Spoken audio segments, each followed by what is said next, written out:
اعوذ باللہ من الشیطان الرجیم بسم اللہ الرحمن الرحیم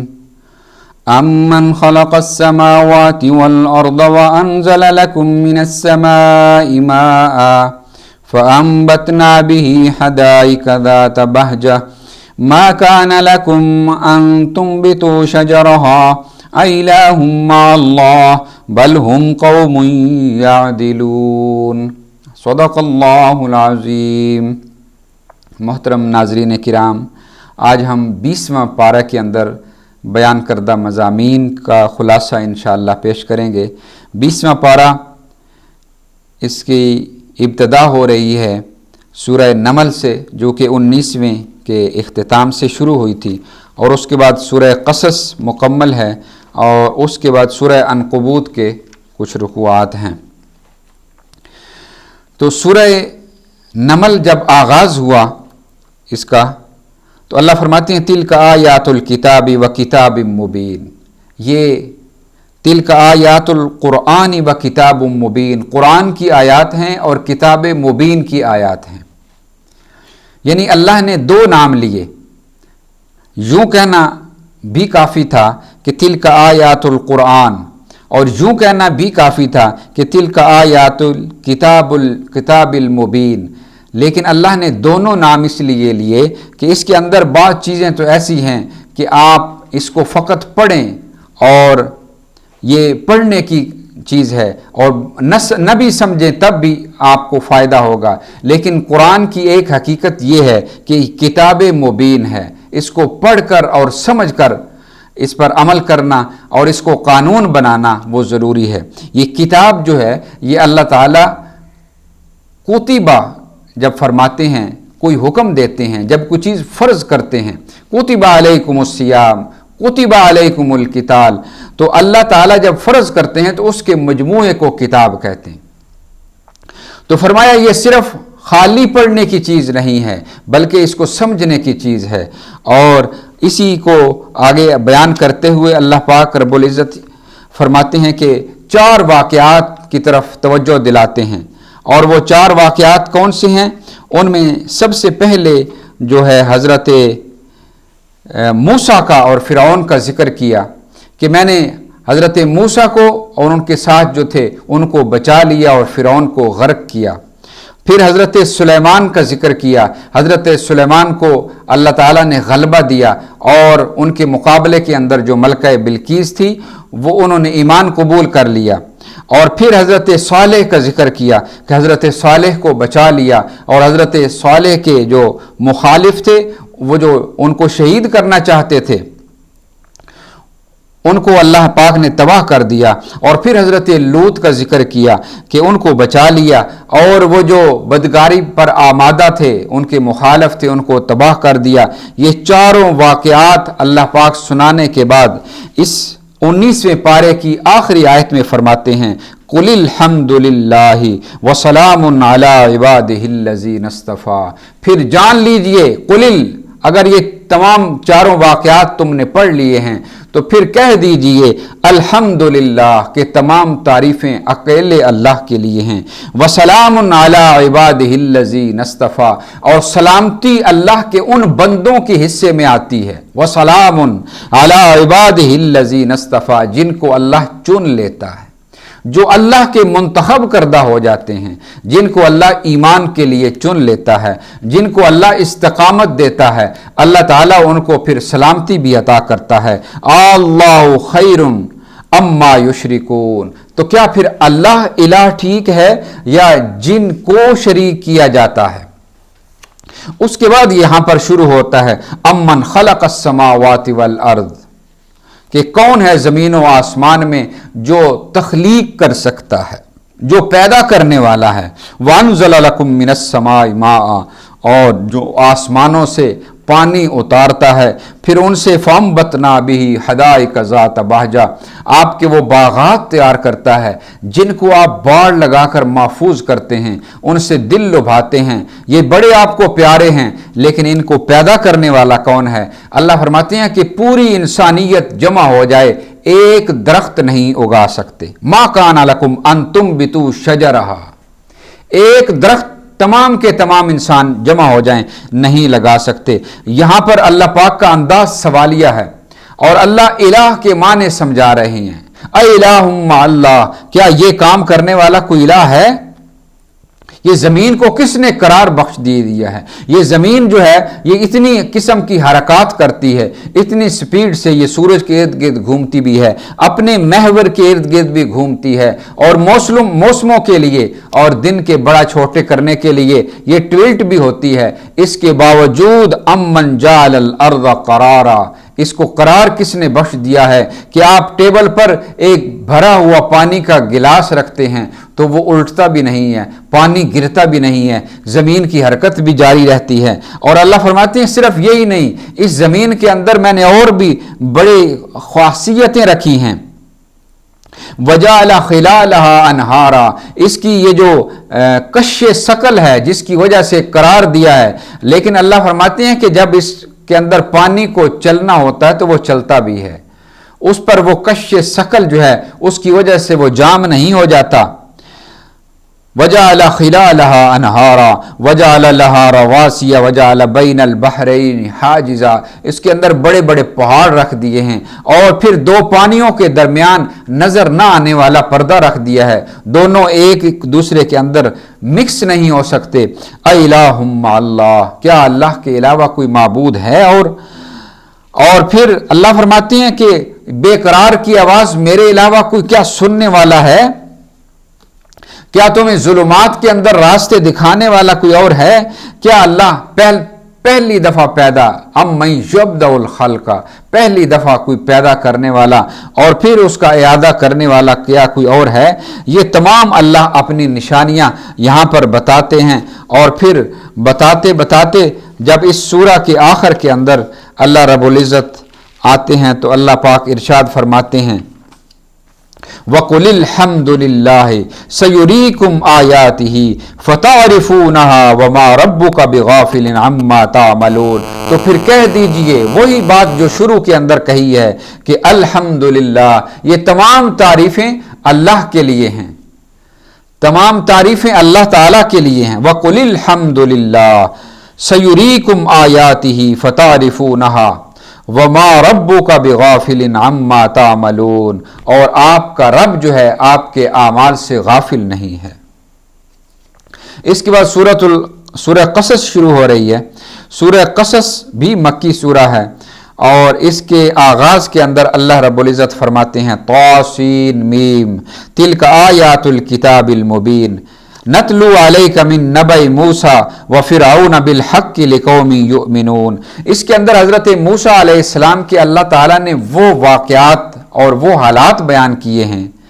جو اس قرآن کریم کے علاوہ کسی کتاب کے اندر نہیں ہے۔ یعنی جب حضرت موسیٰ پیدا بھی ابھی نہیں ہوئے تھے تو اللہ پاک فرماتے ہیں کہ جو ہم نے حضرت موسیٰ کی والدہ کو القاء کی تھی بات، اس کا بھی اللہ پاک نے ذکر کیا،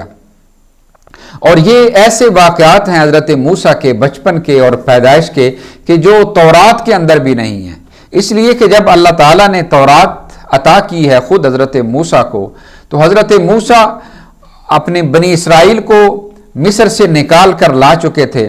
اور صحرائے سینا کے اندر تھے اس وقت، تو اس وقت سے اللہ پاک نے وہ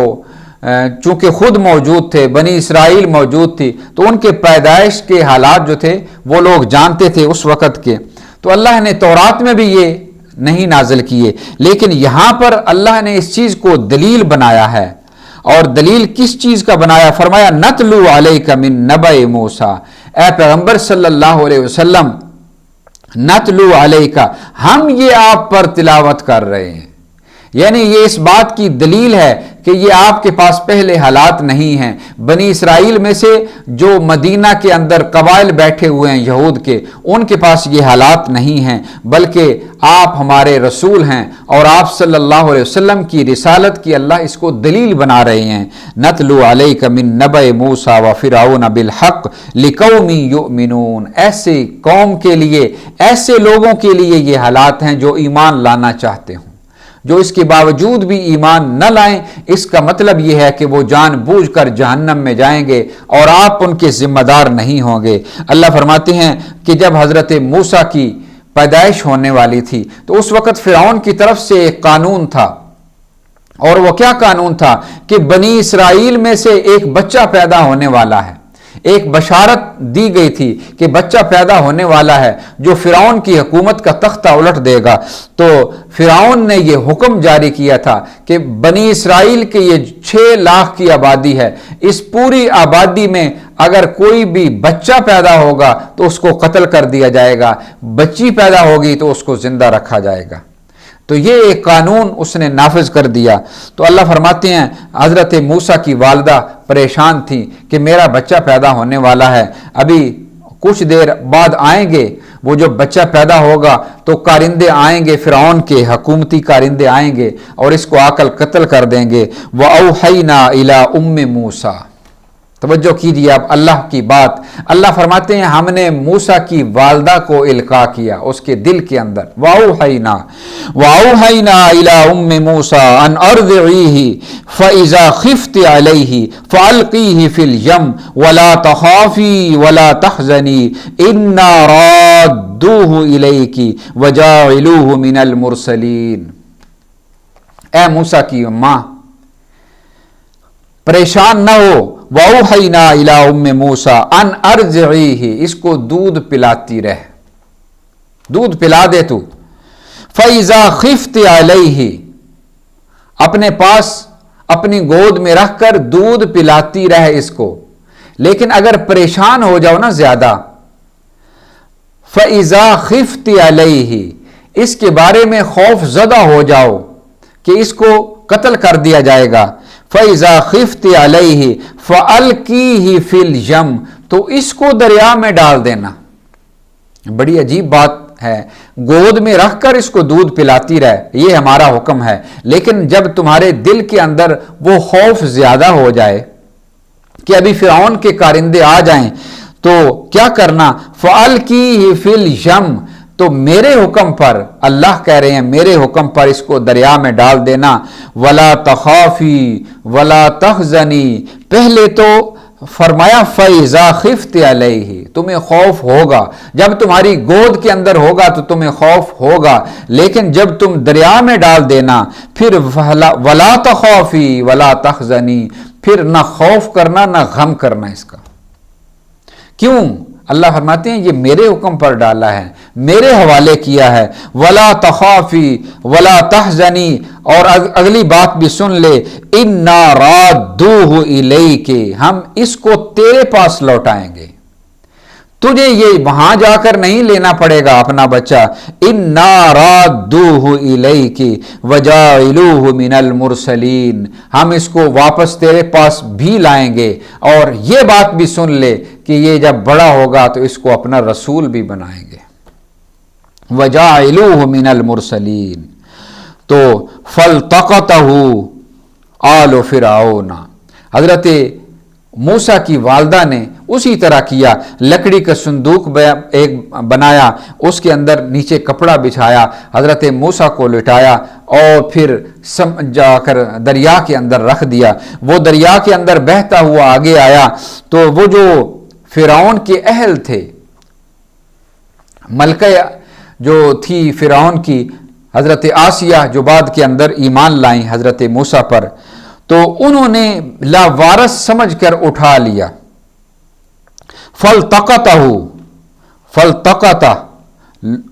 یہ جو لقطہ ہے یہ ایسی چیز کو کہتے ہیں جو گم شدہ چیز ملے، تو اس کو اٹھا لیا بے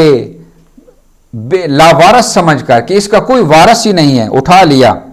آل فرعون نے اٹھا لیا، لِيَكُونَ لَهُمْ عَدُوًّا وَحَزَنًا، لیکن اللہ فرماتے ہیں ہمیں پتا تھا یہ جو انہوں نے اٹھایا ہے بہت بڑی بے وقوفی کی ہے، اس لیے کہ اسی نے بعد کے اندر بڑے ہو کر ان کا دشمن بننا تھا۔ تو ان فرعون وحامان وجنودہما کانوا خاطئین، ان سب نے بہت بڑی خطا کی ہے، لیکن یہ خطا ان سے ہوئی ہے۔ وقالت امرأۃ فرعون قرۃ عین لی ولک، اس نے